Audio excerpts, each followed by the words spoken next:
È l'ora di BeReal. Hai 2 minuti per scattare un BeReal e scoprire cosa stanno facendo i tuoi amici. No, non è una minaccia alla SO o un gioco pericoloso alla Blue Whale, ma la notifica che ricevono ogni giorno gli utenti di BeReal, l'app mobile che i media internazionali definiscono il social del momento, l'anti-Instagram. Ma è davvero così? Scopriamolo insieme in questo video. Ciao, siamo Caterina e Giovanni della Central Marketing Intelligence e il nostro obiettivo è aiutare le aziende a capire che cosa ci sia dietro ai trend che vediamo ogni giorno per prendere decisioni efficaci grazie ai dati. In questo video andiamo a scoprire insieme in retroscena dell'app BeReal e i risultati che sta realmente ottenendo e che solitamente nessuno ti racconta. Lo faremo ovviamente grazie all'utilizzo dei dati e attraverso le 5 metriche chiave che ci aiutano davvero a capire il successo di un'app mobile.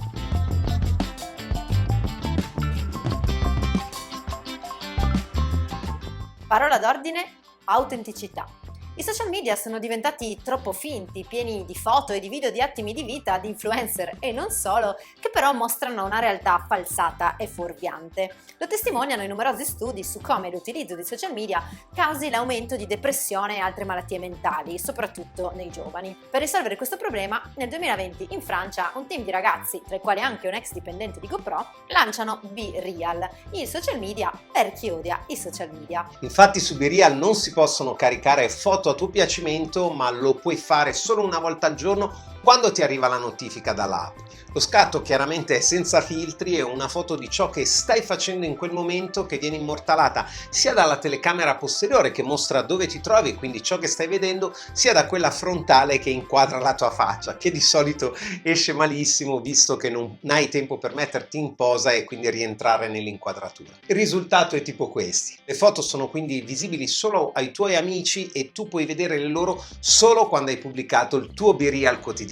Ma scopriamo che cosa ci dicono i dati sull'app più discussa del momento. Per quasi 2 anni i risultati di BeReal sono limitati, ma poi nel 2022 ecco che l'app prende il volo. A febbraio aveva superato 1 milione di download, crescendo esponenzialmente fino a ben 14 milioni a settembre 2022, superando perfino Instagram a livello di installazioni mensili. In totale negli ultimi 12 mesi ha ottenuto quasi 50 milioni di download. In Italia è attualmente al primo posto in tutti gli store nella categoria social. Grazie a questo scoppio dell'interesse, da maggio 2021 a oggi ha ricevuto ben 3 round di finanziamento per un totale di 90 milioni di dollari. Non sorprende infatti che i media di tutto il mondo si stiano lanciando in pronostici su come BeReal soppianterà Instagram e TikTok.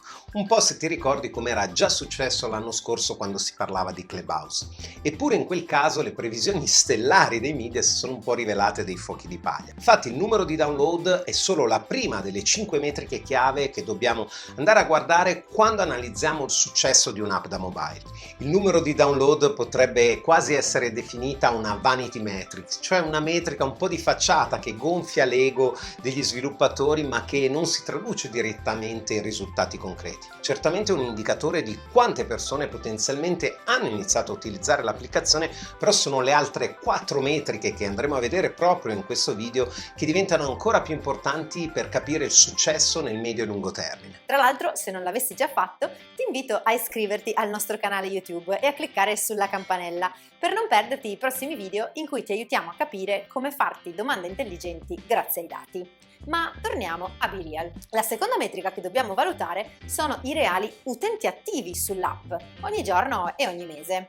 Questo dato non è facilmente visibile come lo sono i download, ma servono software di market intelligence, di cui abbiamo parlato già in un altro video dedicato, specifici di analisi delle performance delle app mobile. Inoltre questi dati sono disponibili solo per le app Android, mentre Apple non rilascia le informazioni. Questo è il motivo per cui si sente parlare sempre e solo del numero di download. Scopriamo che nel caso di BeReal gli utenti attivi almeno una volta a settembre 2022 sono stati ben 13 milioni, quindi quasi 1 su 2 dei 25 milioni di download ottenuti negli ultimi 12 mesi, mentre gli utenti attivi giornalieri 2,7 milioni. Per capirsi, su Clubhouse Clubhouse sono 2,5 milioni di utenti attivi al mese e 604.000 quelli al giorno. Quindi i risultati di BeReal non sono per niente male. Infatti il meccanismo stesso dell'app è pensato per spingere gli utenti a entrarci ogni giorno, quando arriva la fatidica notifica che invita a scattarsi una foto per vedere anche le foto degli altri.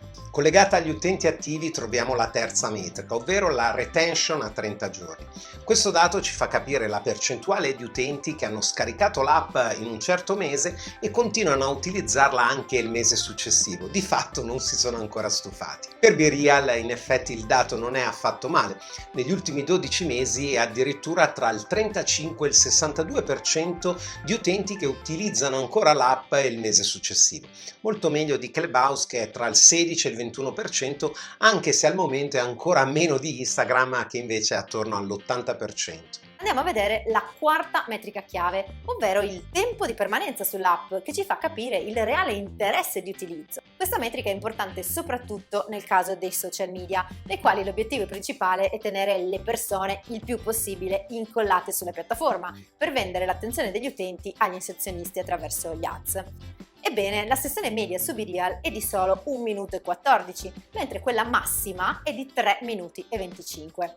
Per capirsi, su Clubhouse la permanenza media è di 4 minuti, quella massima di 18, mentre su Instagram la media è di 3 minuti e la massima addirittura di 45. Decisamente un altro livello di engagement. Il motivo per cui BeReal non trattiene gli utenti è proprio insito nel suo funzionamento. Infatti solo dopo aver scattato la tua foto giornaliera potrai andare a guardare, diciamocelo, le poche foto dei tuoi amici. In pratica un Dots Des, io condivido la mia foto per vedere quelle dei miei amici. Al momento hanno lanciato una sezione Discovery per rendere pubbliche le immagini, ma ancora vanno scorse in ordine cronologico e non si possono ricercare per tema, per argomento, come invece si può già fare su tutti gli altri social media. Probabilmente è proprio questo il grosso limite che rende l'app ancora poco interessante per gli influencer e più in generale per i creator. Non trattenere a lungo gli utenti è proprio una delle mission dell'app, come viene indicato nelle FAQ che puoi trovare sul sito. Quindi, salvo diversi cambiamenti di rotta, sarà difficile che nel breve periodo si aumentino i tempi di permanenza sull'app. E infine, l'ultima metrica chiave, il valore medio per utente, detto anche in inglese ARPU, Average Revenue per User. Nel caso di app gratuite o freemium come i social media si traduce nel valore che la piattaforma stessa riesce a ricavare grazie alla presenza di utenti attivi. Come si calcola? Basta prendere il fatturato dell'azienda e dividerlo per il numero di utenti o il numero di utenti attivi a seconda di come la si vuole calcolare. Pensa che per Meta l'ARPU è cresciuto da $5 del 2011 a ben 41 del 2021. Invece per BeReal? Per BeReal è zero, dal momento che non ha alcun metodo di monetizzazione e, da quanto comunicato dai fondatori, non intende nemmeno averlo, in quanto non vuole inserire pubblicità né vendere i dati degli utenti in nessun modo. Quindi alcuni brand hanno iniziato a utilizzare l'app per comunicare il dietro le quinte dell'azienda o per fotografare coupon sconto specifici per i follower, ma non potendo raggiungere nuovi utenti in assenza di ads, i risultati sono molto limitati. Concludendo, BeReal sarà davvero in grado di superare Instagram? Secondo i dati ha i download in crescita, una buona potenzialità di attivare gli utenti ogni giorno e di mantenerli attivi nel tempo. Tuttavia non performa ancora bene nel mantenere l'attenzione degli utenti, che è un fattore fondamentale per attirare l'interesse sia dei creator che degli inserzionisti. Inoltre non sembra che ci sia un piano per alzare l'ARPU, che è un indicatore fondamentale per attrarre gli investitori e per garantire una sopravvivenza nel medio e nel lungo periodo. D'ora in poi ricordati di guardare sempre queste 5 metriche chiave per ogni app mobile di cui vuoi valutare il successo. E tu cosa ne pensi del futuro di BeReal? Scrivicelo nei commenti. In ogni caso vedremo come evolverà la situazione, sempre analizzando i dati. Quindi se anche tu vuoi restare aggiornato, non dimenticare di iscriverti al nostro canale e di attivare la campanella. Metti un like al video se l'hai trovato utile e nel frattempo ricorda, Think Big Data!